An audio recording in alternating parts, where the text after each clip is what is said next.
जी को बहुत-बहुत बधाई हाँ, कि आपकी फ़िल्म ने तो पूरा तहलका मचा रखा है और न केवल मचा रखा है दर्शकों के बीच में, लेकिन जो नहीं देखना चाहते हैं उनके बीच में इससे भी अधिक मचा रखा है।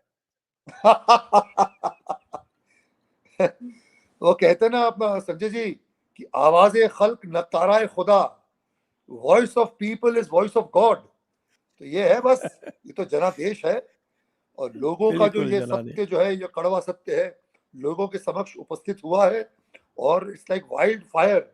ये तो ना बुझने वाली आग है जो लग चुकी है।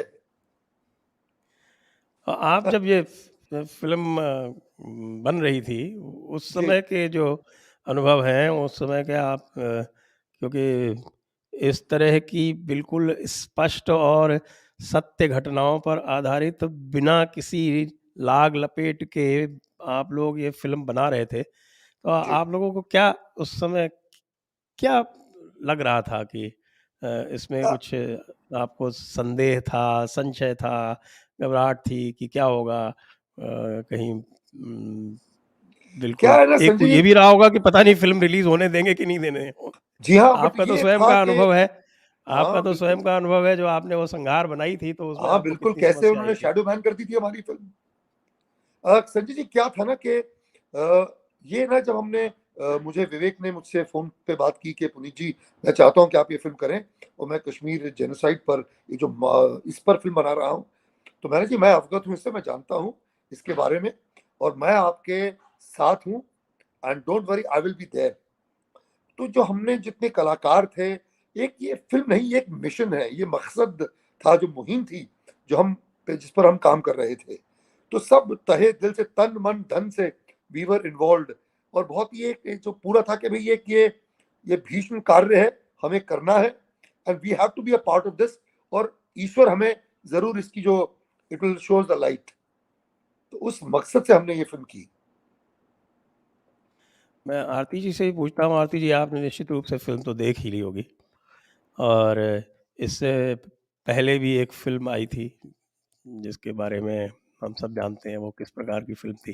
किस प्र वही वही जो पुराना व्हाइट वॉश वाला था और हम लोग आपस में कई समय से बात कर रहे हैं।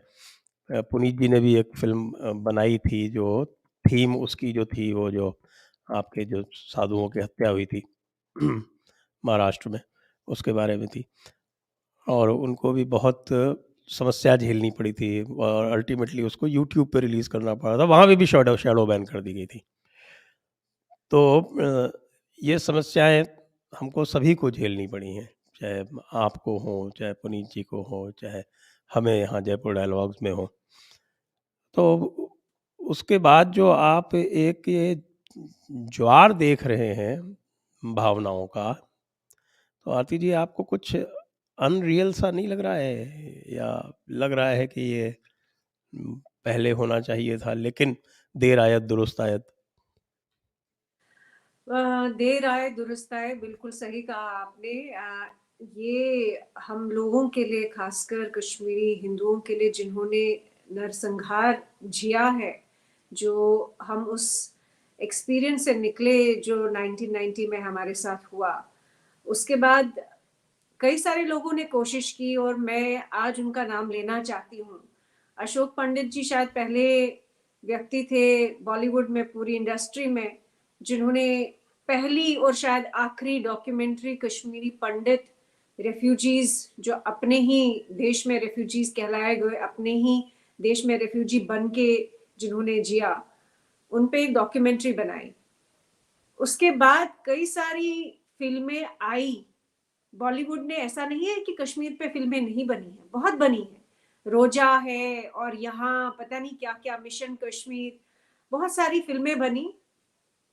लेकिन सभी फिल्मों में इस तरह का एक एक कहानी उभर के आती थी कि या तो टेररिज्म दिखाया जाता था, अगर दिखाया जाता तो वो बहुत कॉम्प्लेक्स दिखाया जाता था, या तो बिल्कुल जो सिंपल एक फॉर्मूला बॉलीवुड का है उस फॉर्मूला से चलती थी, लेकिन कहीं भी कश्मीरी पंडितों का जिक्र नहीं होता था। जैसे कि तो कश्मीर में कश्मीरी पंडित कभी था ही नहीं। जैसे कि कश्मीरी पंडित का नरसंहार हुआ ही नहीं, जैसे कि ये कहानी तो है ही नहीं। तो ये बॉलीवुड ने 32 साल में ये एक नैरेटिव चलाया। आज फाइनली 32 साल में बहुत बलिदान दिए है कश्मीरी पंडितों ने, बहुत आहुतियां दी है, बहुत सैक्रिफाइस किया है।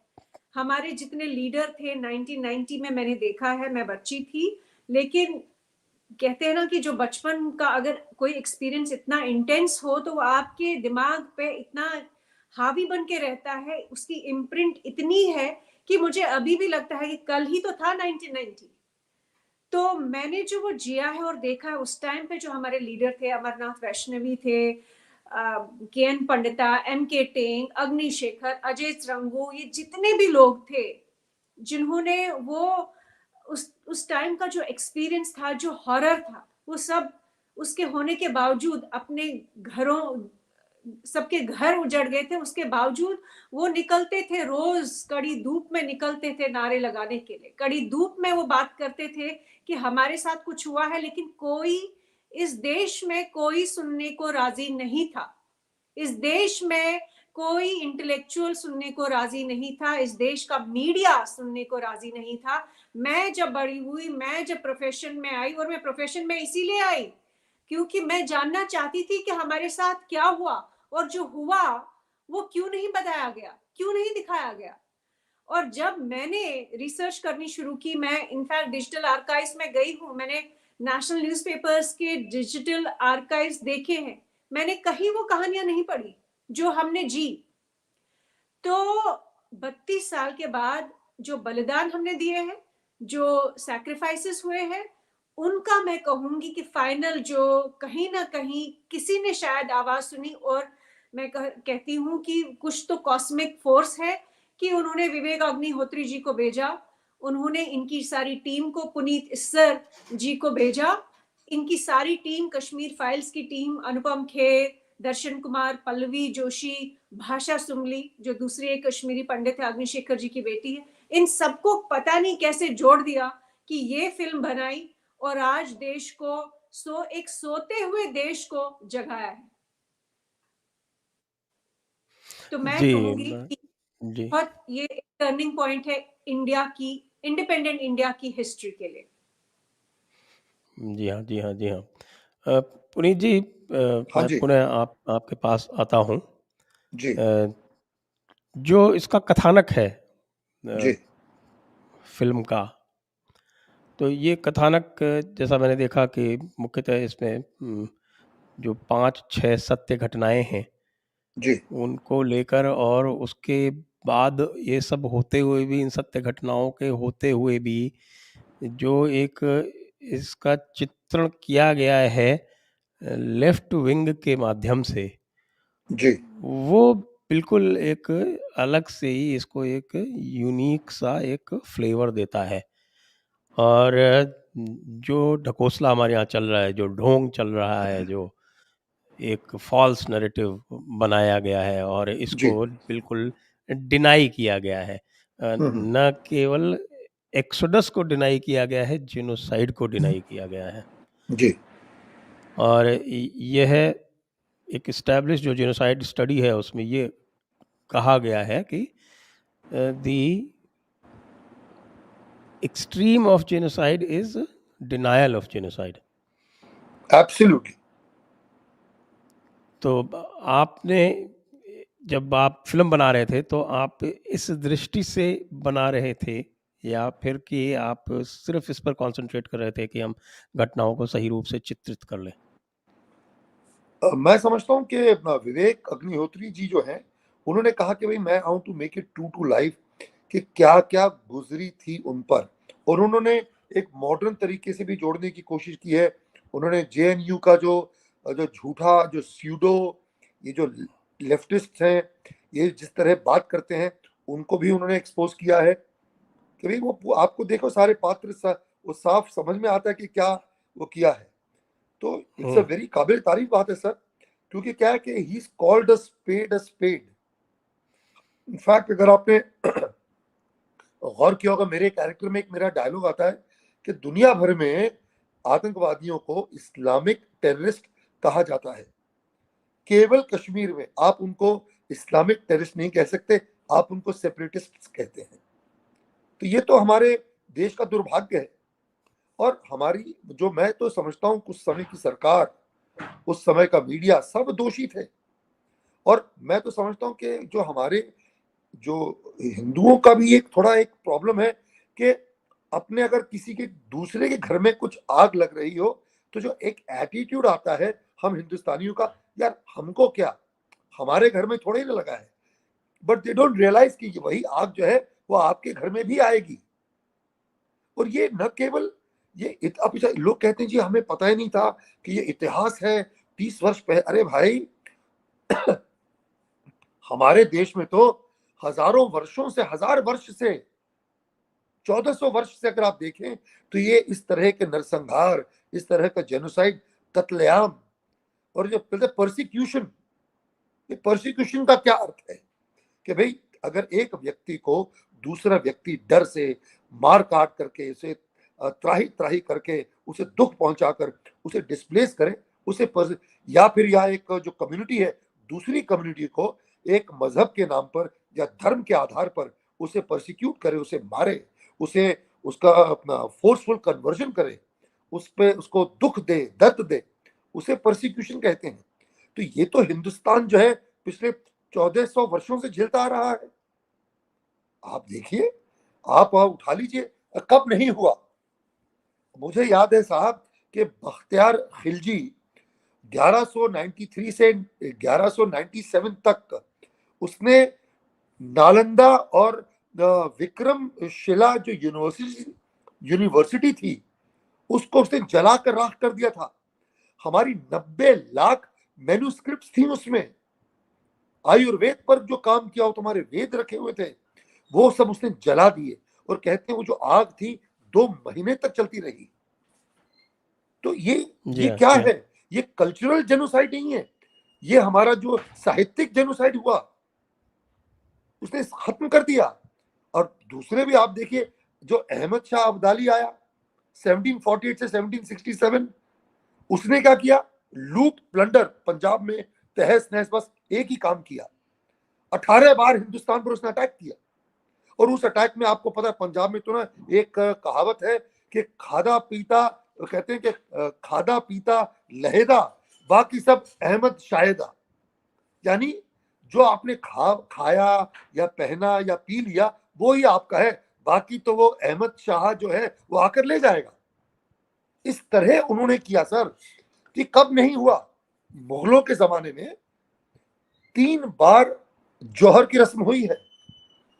30-30 हजार औरतों का उन्होंने जो आत्मदाह किया, जलकर मर गई, लेकिन अपने स्वाभिमान पर आंच नहीं आने दी। 3 बार तो केवल चित्तौड़ में हुई है। सिर्फ केवल चित्तौड़ में, अपना हमीर, रणथंभौर में राजा हमीर के समय हुई। और आप देखिए अकबर बादशाह को हम जो है जी एक सेक्युलर राजा मानते हैं कि जी उन्होंने ये किया। अरे काय किस बात का सेक्युलर, जिसने जजिया टैक्स लगाया हिंदुओं पर। Sir 50% of their income was given.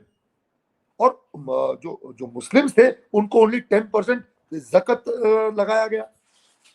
तो कहने का मतलब है उसके बाद उन्होंने जो नरसंहार किया, सर इतने हिंदू मारे गए, कहां नहीं मारा सर। हमारे मंदिर डिस्ट्रॉय कर दिए, क्योंकि मंदिर वो देवर नॉट कोई, इनका किंगडम तो बताइए, मुगलों का जो जहां से आते हैं या ये जो टर्क्स थे, इनका कुछ नहीं था। ये लुटेरे थे, ये प्लंडरर्स थे।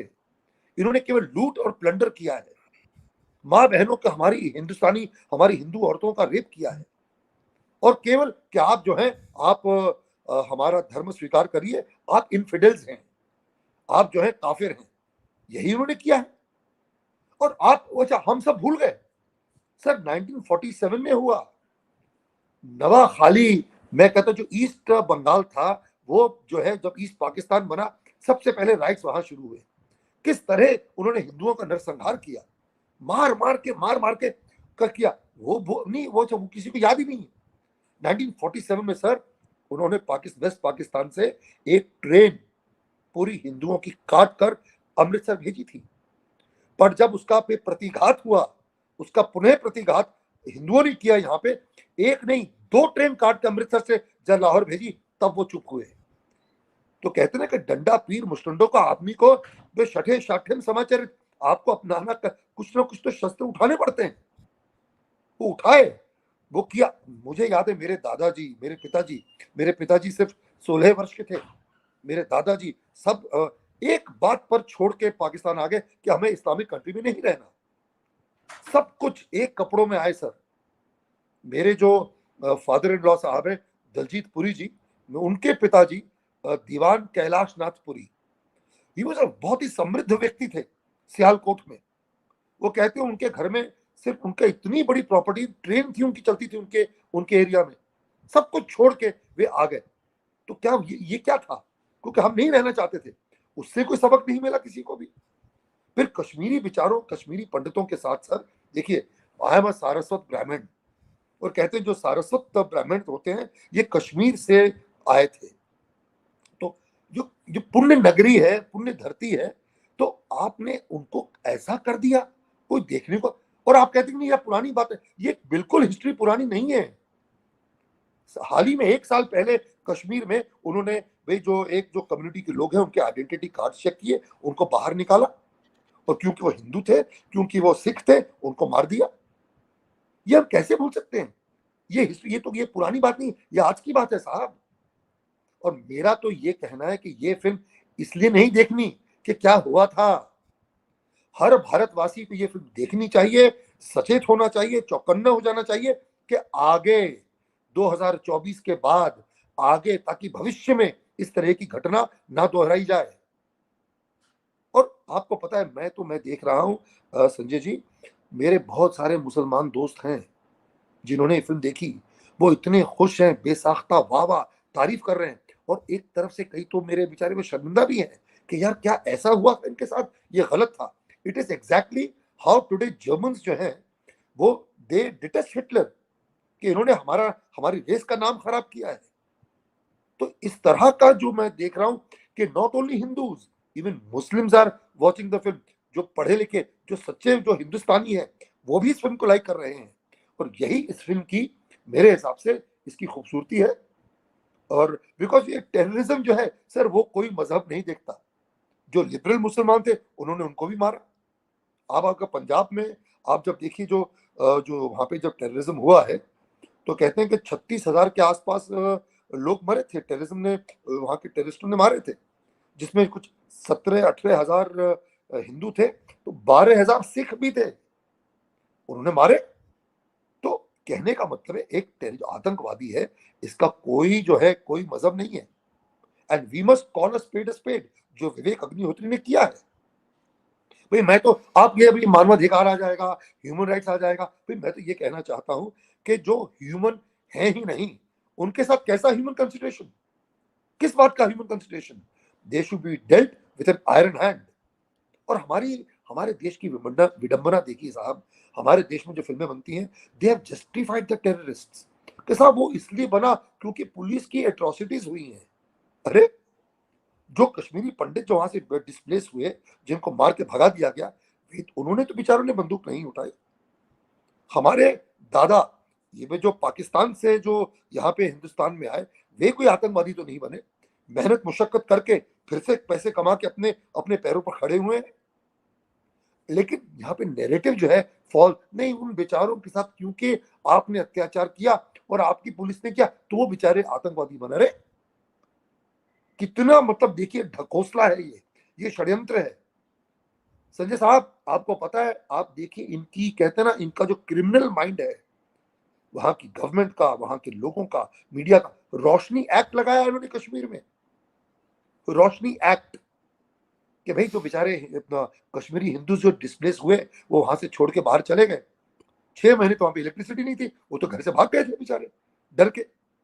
तो गवर्नमेंट ने, नहीं साहब एक काम है, अंधेरा हो गया है, लाइट आनी चाहिए, तो 101 रुपए पर वहां के जो लोग हैं, जो बसे हुए हैं, not these people who have run away, they are no more Kashmiris. और जो वहां के लोकल लोग हैं, उनको 101 रुपए पर उनकी इलेक्ट्रिसिटी बिल उनके नाम पे कर दिया गया, और जगह उनको अलॉट कर दी गई। खरबों करोड़ों खरबों रुपए की जो प्रॉपर्टी है, ये हर बंदे को 101 रुपए पर दे दी गई। मतलब अगर आप देखें तो अमेरिकन $1.3 पर वो जमीन उनको दे दी। ये क्या है सर? अब इसकी कोई लिबरल जो है ये कोई बात नहीं करता। ये भी तो